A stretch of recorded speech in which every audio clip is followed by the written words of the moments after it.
taruh di kanan kiri atas. kanan kirinya, ya. Posisi kita sebagai penolong itu adalah di depan pasien, oke.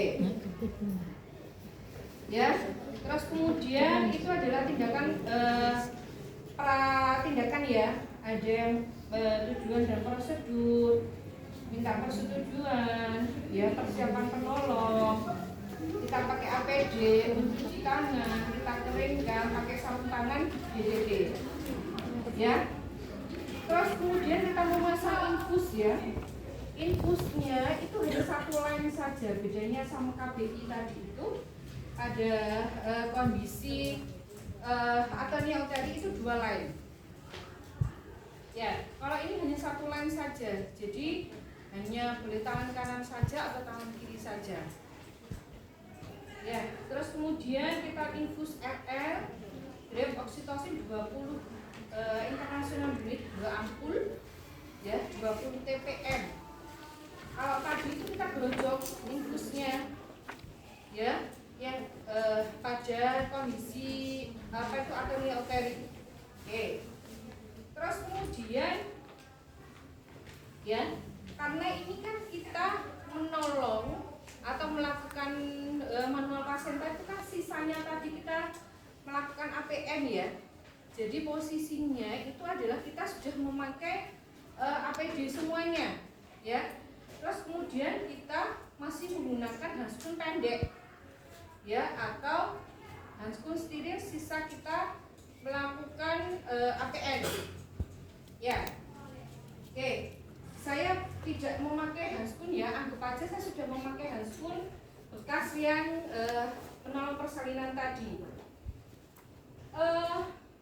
Kita bersihkan dulu, ya, menggunakan apa itu namanya waslap, ya, perut bagian atas, ya, terus kemudian perut apa itu darah pulpanya juga kita bersihkan semuanya. Terus kemudian jangan lupa ya kita pastikan bahwa kandung kemihnya itu adalah kosong. Ya, kalau kandung kemihnya itu penuh, ya kita anjurkan dulu pasien itu untuk melakukan apa itu BAK spontan. Tapi karena kita itu butuh tindakan segera untuk mengeluarkan plasenta, kita lakukan kateterisasi. Kalau kita mau melakukan kateterisasi, ya berarti kita harus pakai handskun baru, handskun steril. Ya, kita pakai handskun steril dulu. Ya, kita pakai yang apa itu? Yang kanan dulu. Ya, yang kiri itu kita dekatkan alat-alatnya semua. Ya, kalau memang tadi itu ya yang namanya kateter, ya kateter itu kan pasti ada di bak instrumen atau di partes pak. Ya. Ya. Jadi ini posisinya bukan masih baru seperti ini, ya. Jadi ini kita buka ya, kita buka. Ya, kita taruh di bak instrumen atau partes set. Ya. Terus kemudian setelah itu ya kita dekatkan alat semua ada. Kita kan lakukan vulva hygiene dulu, ya. Ada kapas sublima, terus kemudian ada bengkok, ya kita dekatkan dulu.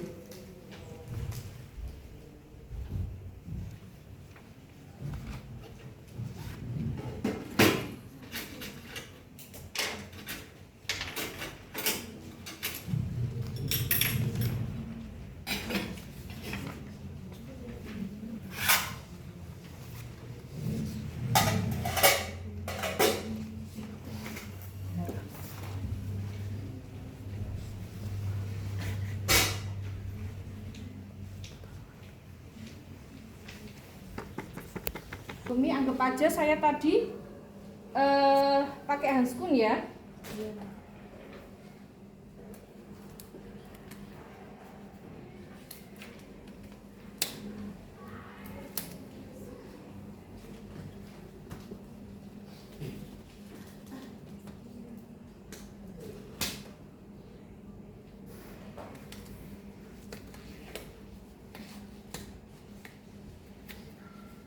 kita cek kandung kemih. Kalau memang kandung kemihnya itu tidak penuh, ya, atau penuh, ya, anggap aja ini handskunya bekas yang ANC tadi ya, INC tadi.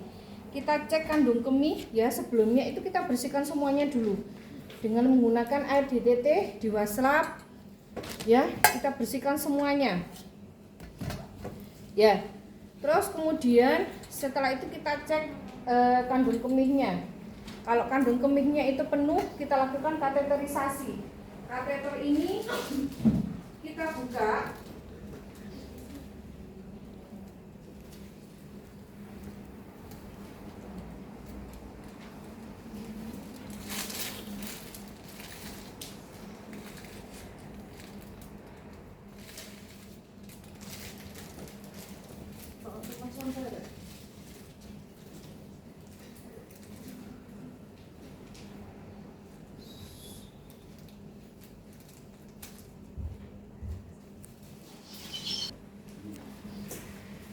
vulva hygiene kapas sublimate kayak gembel ngene rek. 4, 5. Labia mayor kanan, labia mayor kiri, labia minor kanan, labia minor kiri, vestibulum anus. Ya. Terus kemudian kita lakukan kateterisasi.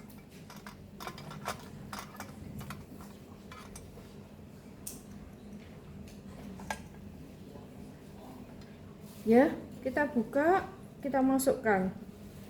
Ya, ini sambil kita tekan begini boleh. Ya. Kita pastikan memang kandung kemihnya itu kosong. Ya.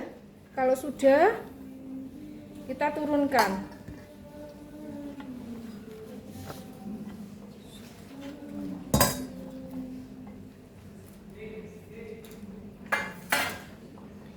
Ya.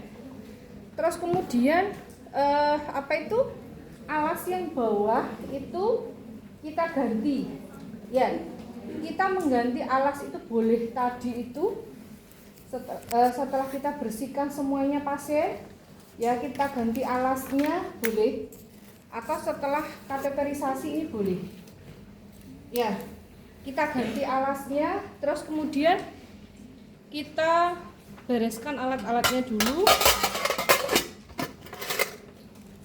Ya, mau melakukan manual plasenta itu adalah boleh, kita hanya menggunakan handskun panjang yang sebelah kanan saja.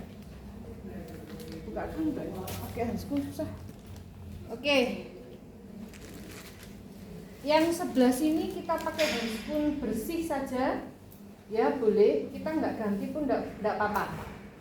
Ya. Terus kemudian kita regangkan, ya, tali pusat. Terus kemudian kita susuri bawah tali pusat, ya, sampai di depan introitus vagina. Kita minta tolong teman atau asisten untuk menegangkan tali pusatnya ini. Ini yang menegangkan adalah teman. Oke. Terus kemudian tangan kita masuk, yang tangan kiri tadi itu pindah ke fundus. Oke, tangan kita masuk, ya. Terus kemudian setelah ini coba yang nomor 15 itu minta rekan bidan untuk menegangkan tali pusat. Oke, sudah ya. Kita bentangkan. Setelah tangan kita masuk ke dalam, ya, kita bentangkan tangan kita seperti bersalaman. Jadi posisinya adalah begini. Ya. Oke. Kita tentukan implantasi plasentanya, ya. Yang paling depan, yang mudah kita raih. Ya. Jadi kalau semuanya ini plasenta, ya, nempel. Jadi tangan kita itu, ya, punggung tangan kita itu menempel di lapisan endometriumnya. Jadi kalau plasentanya itu berada di fundus atas, ya. Jadi tangan kita itu mencari implantasi plasentanya dulu, ya, mencari dulu. Kalau posisinya itu pada segmen bawah rahim, ya berarti posisinya begini atau posisinya begini. Ya bisa dibayangkan. Bisa.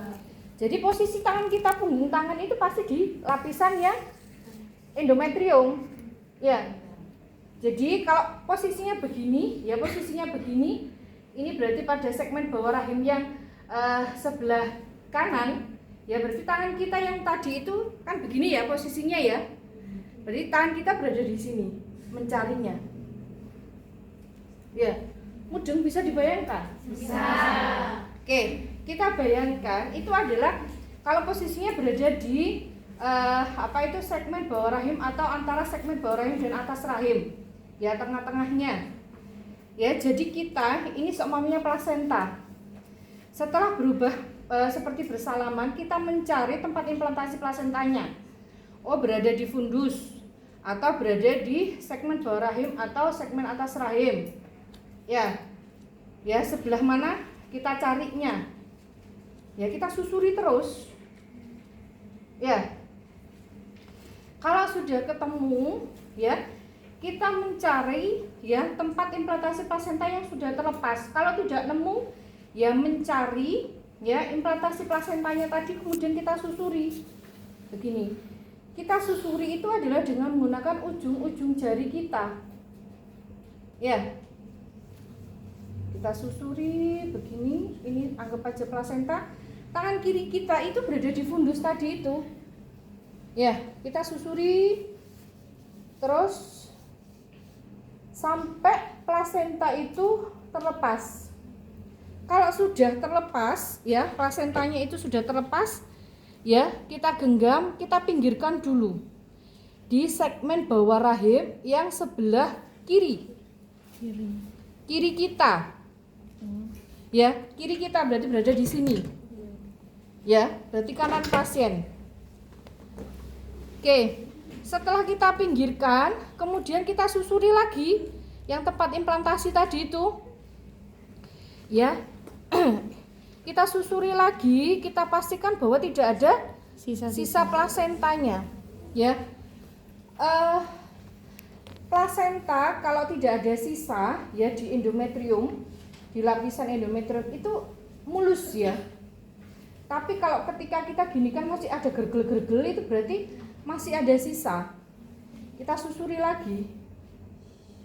Ya, kalau ada yang bilang kita menyusurinya itu adalah dengan menggunakan ujung-ujung jari kita, sisi ulnar jari kita itu seperti ular kobra. Kita menyusurinya. Ya. Ya. Setelah kita pinggirkan, terus kemudian kita eksplorasi lagi. Ya, kita pastikan bahwa tidak ada sisa plasenta. Ya, setelah tidak ada sisa plasenta, baru kemudian plasenta itu kita genggam, kita keluarkan. Ya, jangan lupa saat kita mengeluarkan plasenta, tangan kita itu melakukan dorsokranial, kita keluarkan. Ya, ini berbeda seperti melahirkan plasenta yang normal ya. Kalau plasenta yang normal itu kan di depan introitus vaginal langsung kita tampani, kita putar, kita pilih. Nah ini posisinya plasentanya itu dari dalam sudah kita genggam. Ya, makanya tidak perlu kita melakukan peeling. Ya. Bila plasenta berimplantasi di korpus depan, ya pindahkan tangan ke sebelah atas punggung, tangan menghadap ke atas. Setelah ujung jari masuk di antara plasenta dan dinding uterus, maka perluas perlepasan plasenta dengan menggeser tangan kanan ke kiri dan ke kanan dan ke kiri ke arah kranial. Ya. Terus kemudian setelah itu plasenta agak dipinggirkan, dilanjutkan dengan eksplorasi untuk menilai tidak ada sisa plasenta yang tertinggal. Oke, pindahkan tangan yang di luar dari fundus ke suprasimfisis untuk menahan segmen bawah rahim. Yaitu kita melakukan dorsokranial. Oke. Segera setelah plasenta dan selaput ketuban itu kita lakukan masase. Ya, jangan lupa setelah kita keluarkan langsung kita masase 15 detik 15 kali. Oke, setelah itu baru kita lakukan dekontaminasi. Oke, dari manual plasenta apakah ada yang ingin ditanyakan? Sumuk, Rek. Itu sebenarnya yang normal itu bentuknya begini ya. Itu tertutup, masih tertutup. Terus kemudian ini kan ada 2 lapis ya, 2 lapis apa itu selaput plasenta. Ketika kita buka, kita cek ya, baru kemudian kita sobek plasentanya, selaput plasentanya baru kita buka.